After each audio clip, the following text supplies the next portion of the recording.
Eu sou Jaqueline, sou professora da Universidade Estadual de Maringá, no Paraná.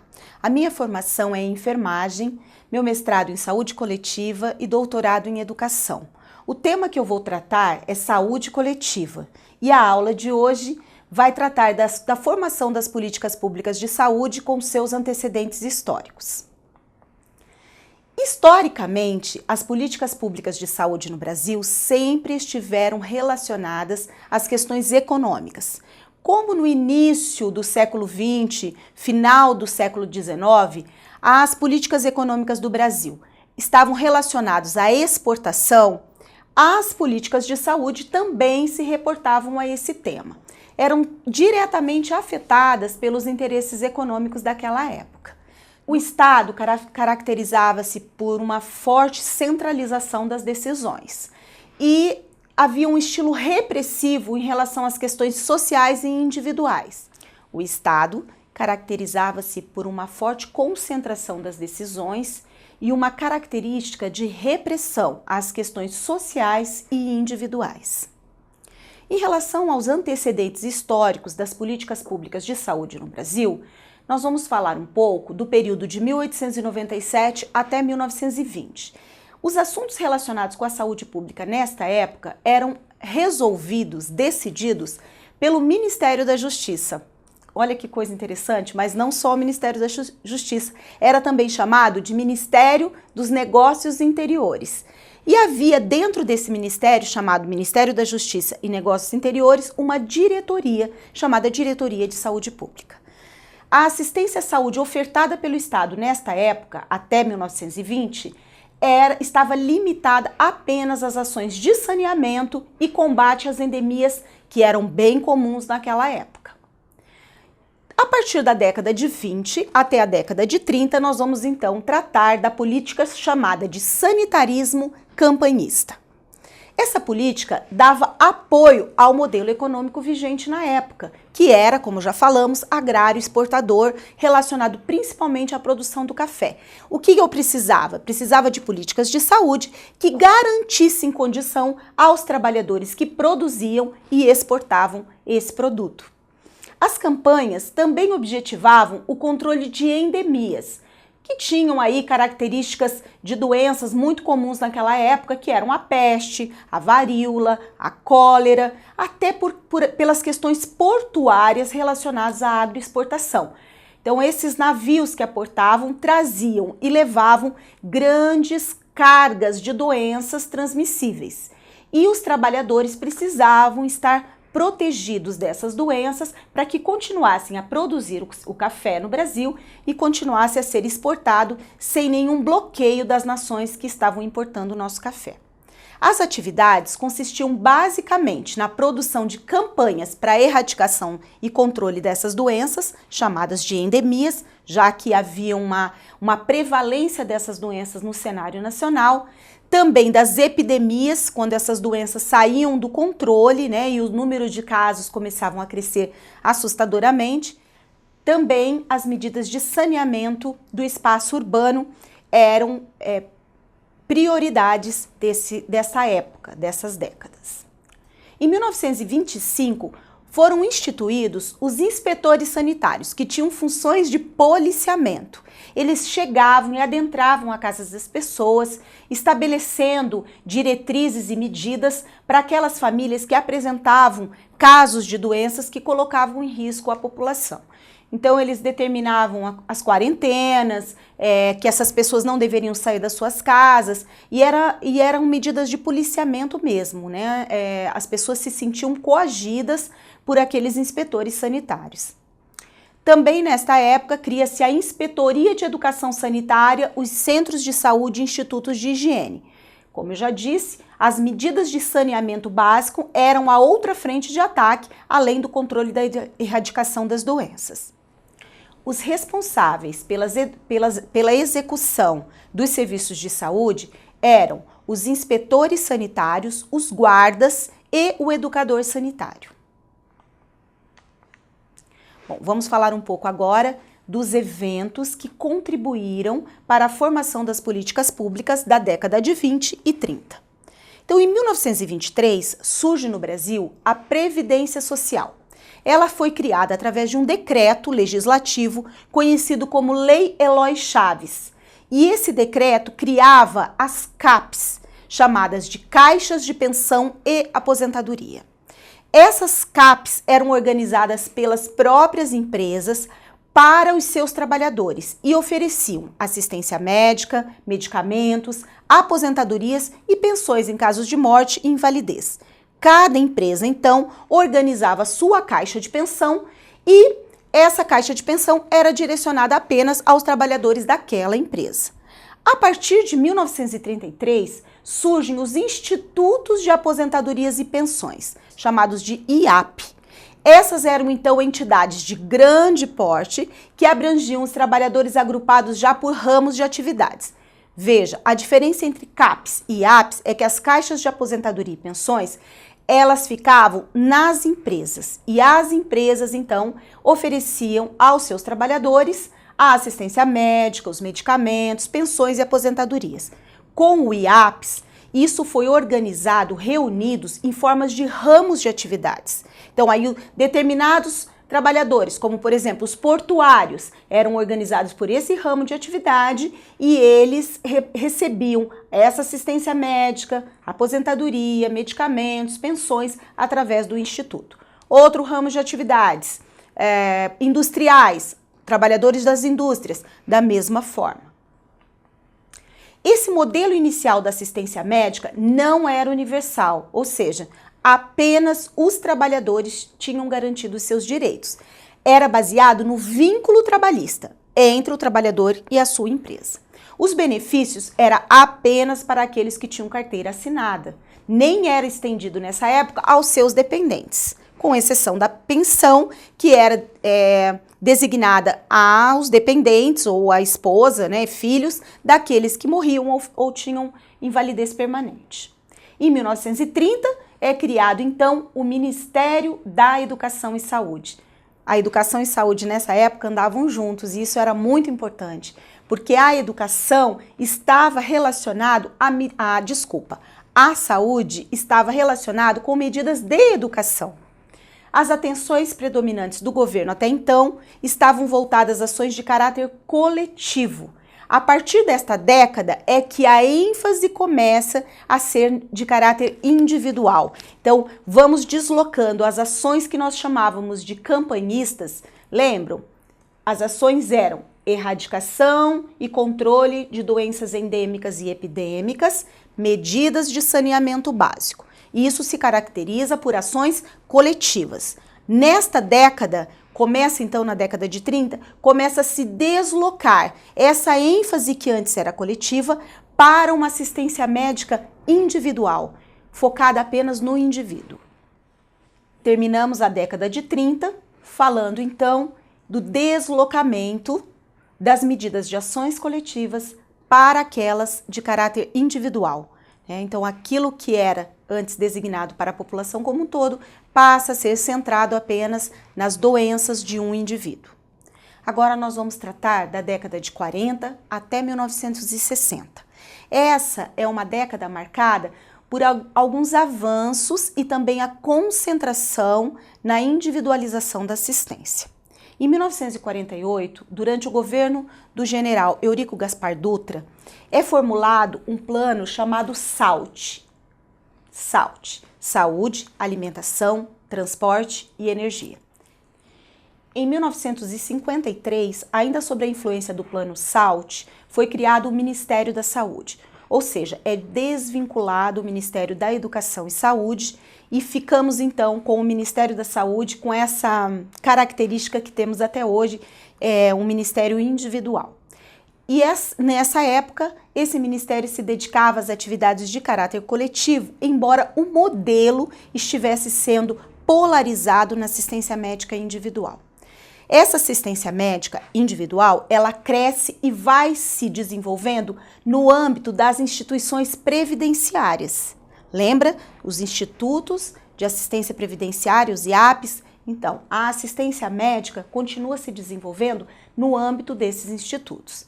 E percebe-se já nesta época a necessidade de se garantir a força de trabalho cada vez mais urbana e fabril. Então nós temos cada vez mais o êxodo rural, as pessoas vindo para as cidades e trabalhando em fábricas.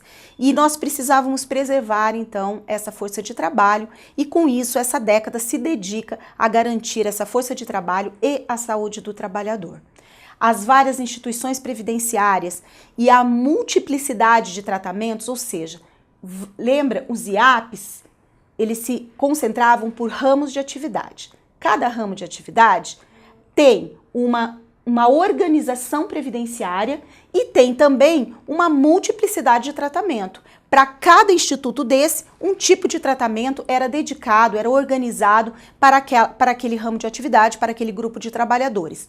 Com essa multiplicidade de situações, começa a se perceber a necessidade de se uniformizar esses tratamentos, esse tipo de assistência que era prestada.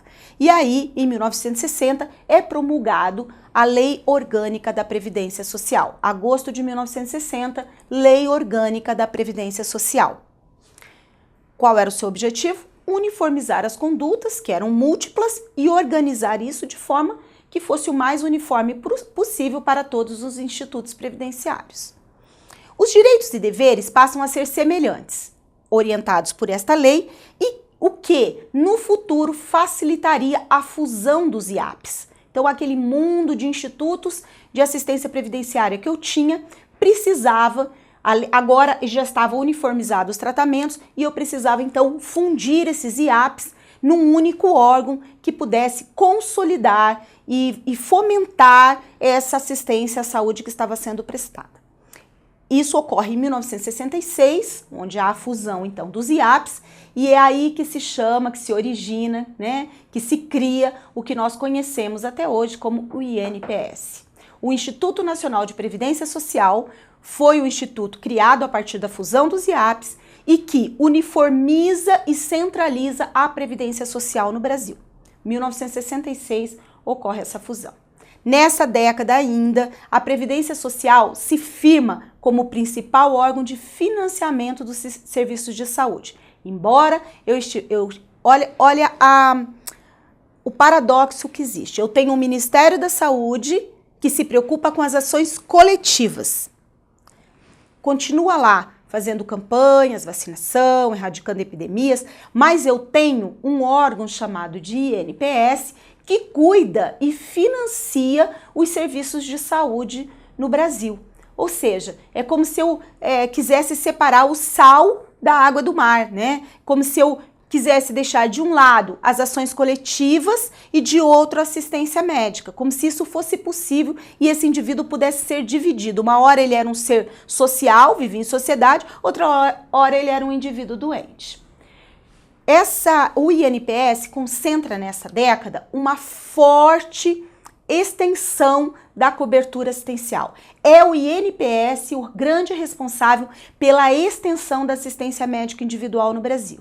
Então, nesta época, o INPS, através de uma terceirização de serviços, começa então a criar, a fomentar a criação, a construção de vários hospitais por todo o Brasil.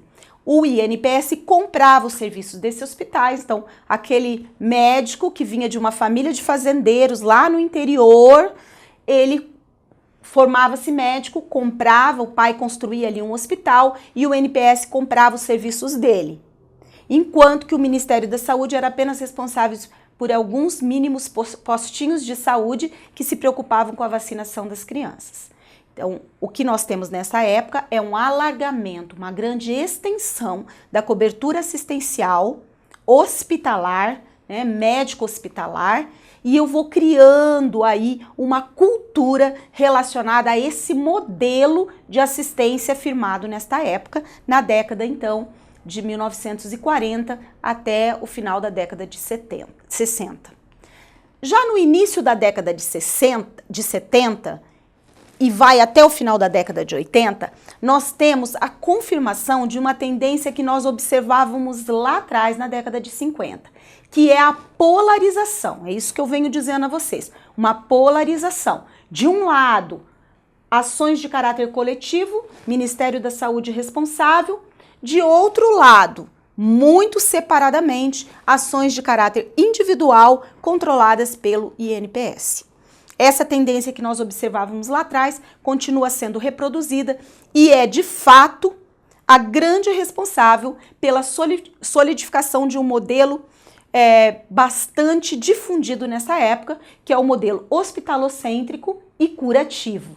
Então, nós nos preocupávamos com a doença e o local de atendimento era, de fato, o hospital, o grande financiador, o INPS, através da terceirização e da compra de serviços privados por todo o território nacional.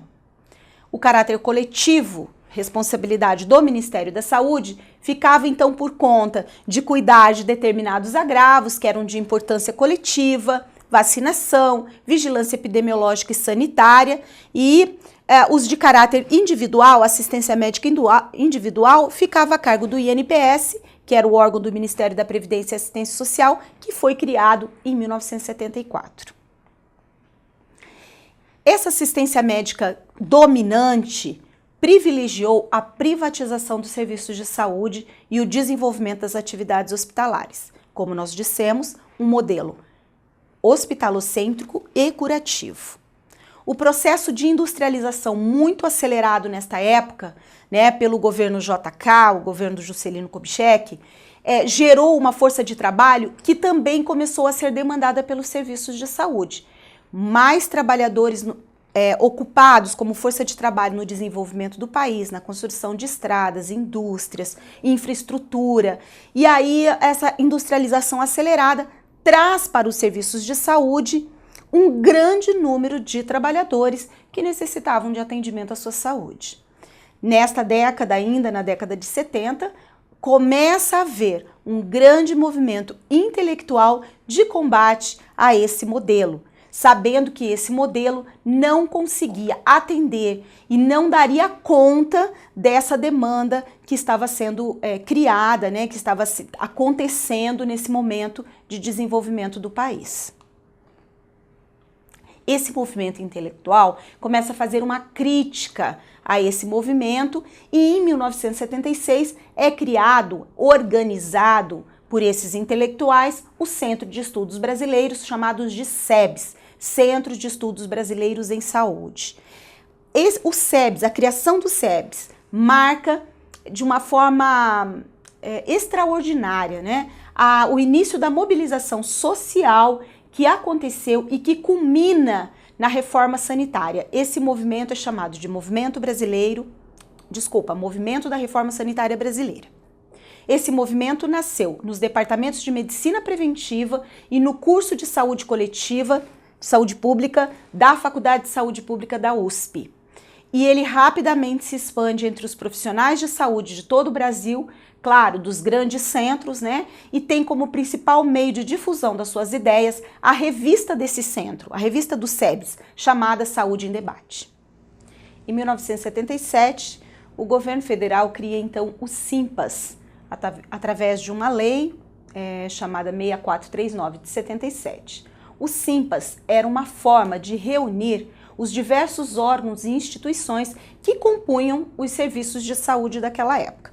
Quais eram, então, as instituições que vieram a compor o SIMPAS?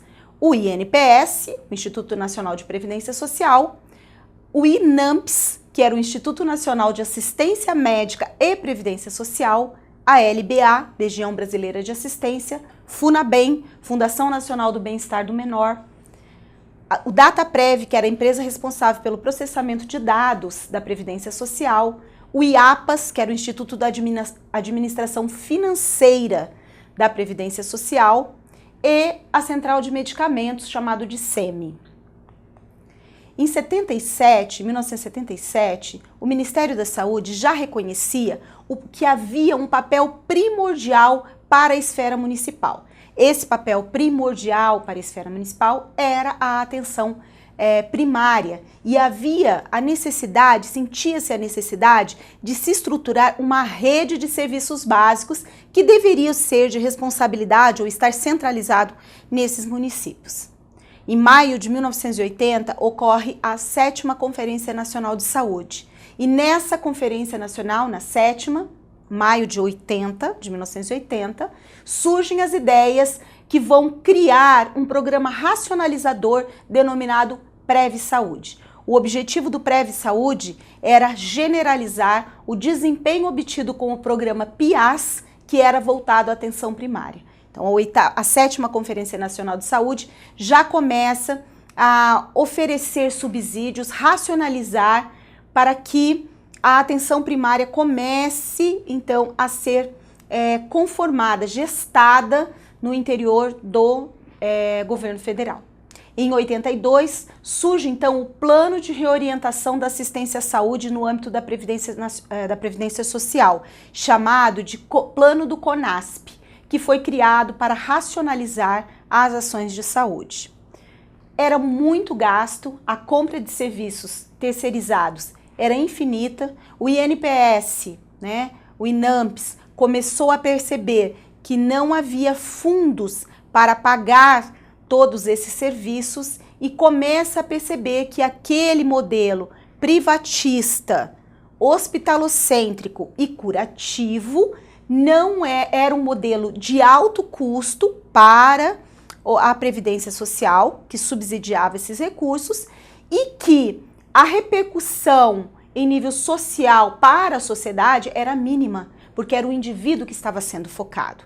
Então, com isso, há um terreno fértil, propício para esse plano, chamado Plano do CONASP, em 1982, que vai começar a racionalizar as ações de saúde. Depois desse plano, cria-se então as Ações Integradas de Saúde, AIS. As AIS tinham o objetivo de tratar, mesmo que de uma forma ainda incipiente, inicial, a universalização do acesso da população aos serviços de saúde.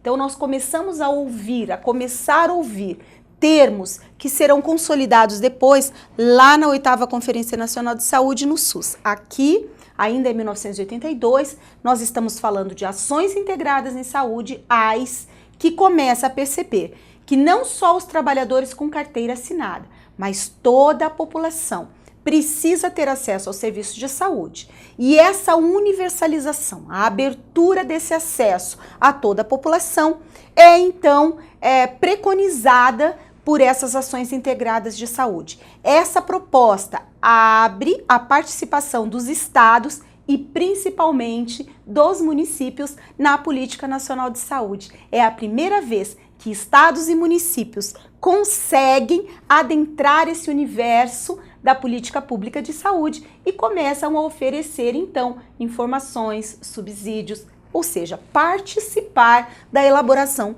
de uma política pública muito mais abrangente e, claro, muito mais efetiva para toda a população brasileira. As AIS, ela tem uma ideia de gestão colegiada. Se eu trago pessoas de diferentes instâncias para discutir um determinado assunto, a ideia que está por trás disso é aquilo que nós chamamos de gestão colegiada, onde as pessoas dividem as opiniões, dividem as suas ideias, balizam e começam então a traçar planos, planejamento em cima daquilo que ela considera como necessidades e problemas.